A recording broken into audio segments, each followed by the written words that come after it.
Hey, what's up, YouTube? All our great fans and subscribers out there. You start already? Yeah, my bad. Scoot over. Oh, this is my truck. All right, so you're starting on putting the back bar in, the bags and everything. We're gonna get the underslung cantilevers put in, get the bag brackets on there, bags installed. We're just gonna tack everything up and Oh no, it's your truck. no, what you got? That's pretty much it. This is going to be the last video that you guys are going to see on the SloNoma for a while. Alright, so to install our rear cross member bar for the 5-link, this is the bar that's going to go across the back right here that the lower bar pivots on to push down. There's a million different ways to do this. It's really your preference of where you want it right here, how long or how short you want your back bars. We looked on Infamous and seen where they put theirs. They actually put theirs like right in front of the bed bolt. What we're doing is we're going 5 inches off the back of the frame this way, 5 inches, and then we're going to put our bar in the center. We're putting in a 2x2 piece of square tube. If we put that piece of square tubing in right here and try to weld this, you're not going to get a whole lot of weld because this is in your way. We talked about putting plates on it so you can bolt it in or weld it. Nah, we do our own thing here at Carport Customs. So we're going to cut a square in that frame right there.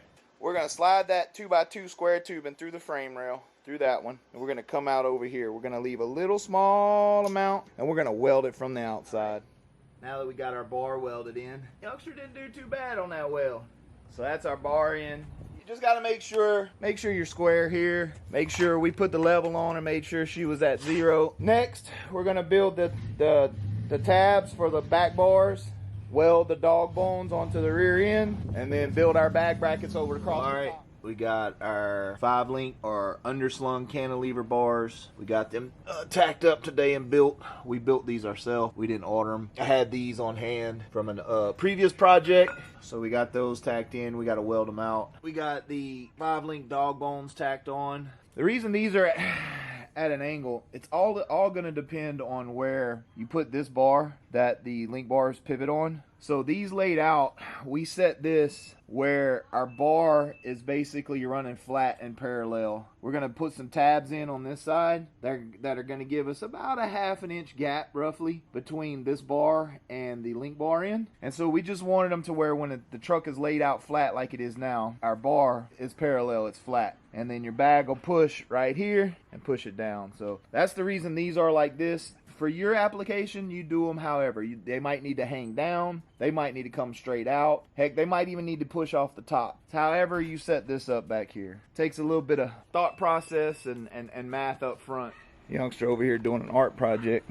So basically what he done, traced his his bushing. Then we're just going to build a tab that's going to be about a 1/2 inch. We want to give a 1/2 inch play between this bushing and the bar on the back. So he's basically going to just make it a 1/2 inch taller from this edge right here, and then we're just going to make a tab. All right, so we got our 5-link bars finally in. These are going to be our lower bag brackets. They push off the bar. Depending on your application, depending on your build, depends on where you want to put these. The closer you put these to the pivot point here, the more movement you will get, lift you'll get with less bag movement. We kind of have these tacked in. We did some measuring, we lifted it up and down. We figured with the 2,600 pound bags, 20-inch tires, the setup that we're running, we're putting them dead in the center.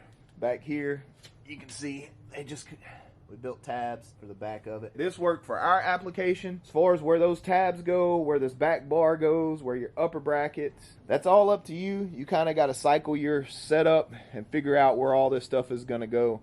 I can't really tell you need to do it at this or that for this application. Even on an S10, your wheel and tire combo might put it in a different spot. So we're going to get the upper bag brackets in, get them trimmed and put in, and then we're cutting some cups and going to slide this part of the cup onto here so it'll act like a gusset and everything. So just so y'all get the concept, we're just trying to figure out where to set the upper bar and see how we put it in the cups. We're gonna keep this extra pipe out here so we can put some mud flaps on it and stuff. There's how we welded it to the frame. We're gonna come back in, probably put another plate back here, and then we're gonna gusset from here going down here and here. Just for now, for the show, this thing's just getting loaded up on a trailer to go to the show. That's her. We'll cycle it, let you guys see it. See how it worked?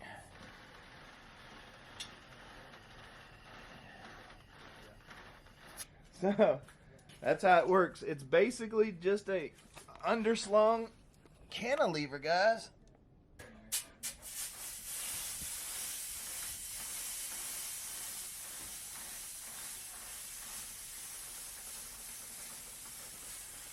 Yeah. Reason it's being like jumpy when it's going down is it's got all fresh what them things is? Bushing. With no weight. Yeah, there's no weight in the back. There's no, everything has grease zerks on this one, but we don't have any grease or anything like that.